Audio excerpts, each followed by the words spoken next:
लोकसभा में कांग्रेस के जीते प्रत्याशी बीजेपी के काम आए, राज्यसभा में बनेगा नया रिकॉर्ड। लोकसभा चुनाव में अब की बार कांग्रेस ने 99 सीटें जीतकर अपेक्षाकृत बेहतर प्रदर्शन किया। राहुल गांधी को नेता प्रतिपक्ष LOP का पद भी मिला।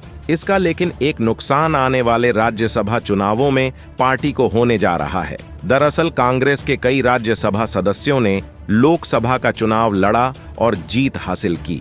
इससे उनको राज्यसभा की सीट छोड़नी पड़ी। अब 12 राज्यसभा सीटों पर जो चुनाव होने जा रहे हैं, उनमें कांग्रेस नेताओं द्वारा छोड़ी गई सीटों का लाभ पार्टी को नहीं मिलेगा। कहने का मतलब है कि यदि कांग्रेस उनकी जगह दूसरे नेता को राज्यसभा भेजना चाहती है तो ऐसा नहीं हो सकेगा, क्योंकि अब उन सीटों पर भाजपा के प्रत्याशियों की जीत पक्की मानी जा रही है। इसका सीधा असर ये होगा कि राज्यसभा में कांग्रेस के नेतृत्व वाले विपक्षी INDIA की ताकत घटेगी और बीजेपी के नेतृत्व वाले NDA को पहली बार राज्यसभा में बहुमत हासिल हो जाएगा। कांग्रेस नेता दीपेंद्र हुड्डा हरियाणा से अब की बार लोकसभा चुनाव जीत गए। उन्होंने अपनी राज्यसभा सीट से इस्तीफा दे दिया, लेकिन पार्टी अब उनकी जगह दूसरा प्रत्याशी उच्च सदन में नहीं भेज सकेगी। ऐसा इसलिए क्योंकि भाजपा ने हरियाणा की इकलौती राज्यसभा सीट से किरण चौधरी को उम्मीदवार बनाया है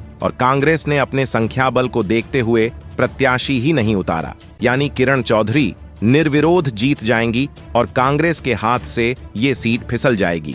इसी तरह कांग्रेस के महासचिव KC वेणुगोपाल भी केरल से लोकसभा चुनाव जीत गए। वो इससे पहले राजस्थान से उच्च सदन में थे।